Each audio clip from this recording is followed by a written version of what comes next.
Hello everyone, the Skilled Roy here, back with another Legends of Runeterra video, and today I am here with your results for contest number 4, Common Ground. For those who don't remember, the whole goal of this contest was to make a new keyword that was then shared between 2 different regions. You also had to make one dual region card, aka a card that could be used in either region. It was a pretty interesting prompt overall, and I think was largely based to sort of get you guys into the sort of framework that we might be working towards as Legends of Runeterra expands. Thanks to dual regions already having been leaked, I think this is a great sort of introduction phase for you guys to sort of get used to what makes a dual region card actually possible. Let's take a look at who our winners are. Without further ado, here are your top 3 contest entries.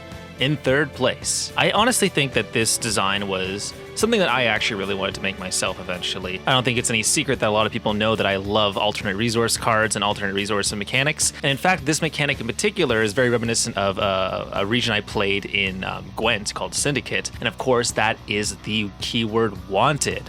Wanted, of course, reads, when I'm killed, create coins in my opponent's hand equal to my cost. Coins in turn were, of course, coin stack, remove 2 coins to reduce the cost of a card by 1, or remove 4 coins to draw 1. Now, of course, you want to read the full entry and talk all about that. You can find that in our Discord or, of course, on our entrance video. But in general, I think this is such a really unique mechanic, a really obviously flavorful one as well.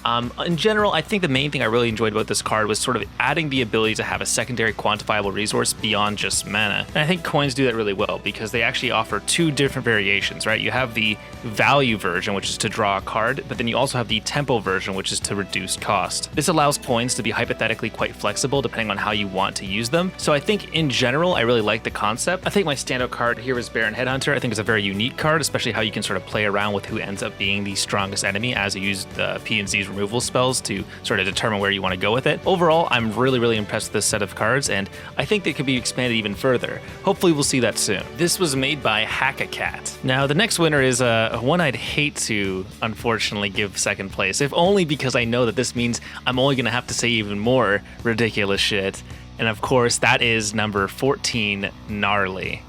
Now, Gnarly, of course, is almost a joke keyword in a way, just because of how the flavor sort of looks and like how it's named, of course. But I think the concept is so incredibly well executed, especially in these cards, that it really sort of makes you really focus on the mana aspects of Legends of Runeterra. I just spoke briefly about how mana is really important in Legends of Runeterra, and this sort of lets you do it in a way that's even more beyond what the traditional uses of mana end up being in the game. One really unfortunate aspect of Attune, for example, that we saw in Bilgewater was that there was never really any core attribute to sort of tie it all together. Attune was always seen as a utility keyword and never used as something that you could build a deck truly around. There was no true tempo deck that really wanted to abuse Attune in a way that was more interesting than normal.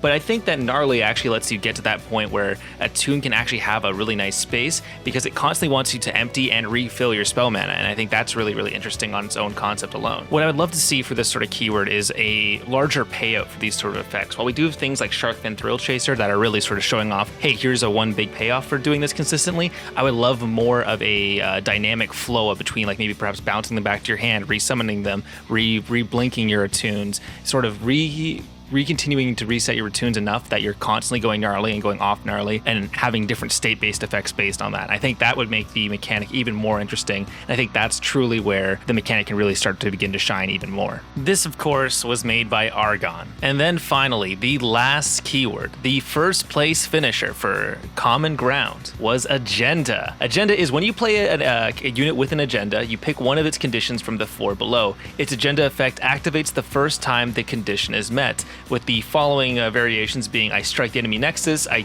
strike an enemy blocker, I am targeted by enemy spell or skill, or I kill an enemy. This, of course, belongs to none other than Revlid, who absolutely loves hidden information effects, and for what it's worth, I truly believe this might be one of the only ways to do a proper hidden information effect into the game by its own nature. You see, hidden information in most open information card games sort of tend to be really toxic because they end up creating a situation where the players, like accomplished good players, will know know what the card effects do, but a lot of weaker opponents will simply just lose to them because they don't know what they're up against. Agenda alleviates this by making it so that it's an active decision and that there's only 4 things to sort of play around rather than a variety of different trap quote-unquote triggers like you might see in, say, Hearthstone. I generally really like this effect just because it allows us to have a much more interesting sort of bluffing mini game on top of the game's already existing bluffing tools. Now, normally when it comes to bluffing, this sort of counter bluff sort of stuff, such as, for example, passing against a Fiora or passing on someone's open mana, that sort of those sort of bluffs only really work in higher levels of play where both players are aware of the possibility options. At low levels of play, it doesn't really matter. But here, Agenda sort of makes it more accessible to the lower ranked levels of play because now they'll be able to sort of participate in the miniature aspects of bluffing in Legends of Runeterra, something that's actually quite important, especially as you get to higher levels of play.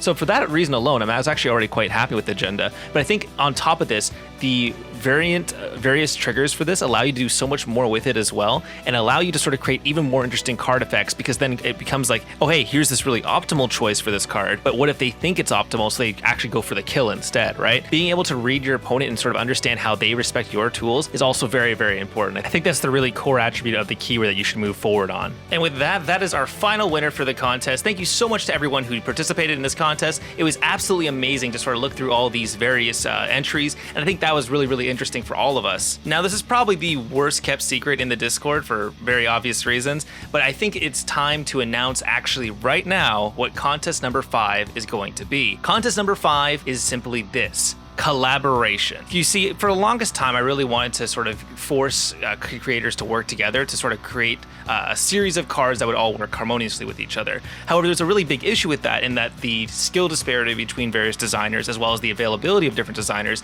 made it so that I didn't want someone to miss out a chance of participating in a contest while like not being able to participate because their teammate was either slacking away from the keyboard or just disappeared entirely, right? I didn't think it would be fair to you guys, and also I didn't want to create these popularity contests where people were fighting over who's partnered with who. You know what I mean? So instead, what I decided was this. I made a 2-part contest where the first part people would make keywords, aka contest number 4, and then contest number 5 would be this. Everyone must choose a keyword that they themselves did not make and then make 3 new cards on it. No champions allowed, they're completely banned, and only 3 collectible cards. There can be a couple extra tokens if you really want to, but again, 3 collectible cards. You are also locked to only going in the same regions as the original creator's designs. So for example, let's say someone did Ionia and Bilgewater as their 2 cards. You have to make your 3 cards in either Ionia or Bilgewater, or a combination of both, or a dual region card. The due date for this will be in exactly 1 month, so April 18th at midnight EST. So make sure you go ahead and submit. The form to submit your cards will be in the description of this video. And of course, more details will be on the various Discords that I frequent for custom cards. Of course, thanks again, everyone, so much for watching. I really do appreciate you guys coming by. Of course, if you have any questions or any sort of concerns with the use of this contest, please hit me up in the Discord or DM me here on YouTube, leave a comment, etc., etc., etc. Anyways, though, I will leave you guys to it. Best of luck with the next contest. And of course, see you guys next time. Peace out.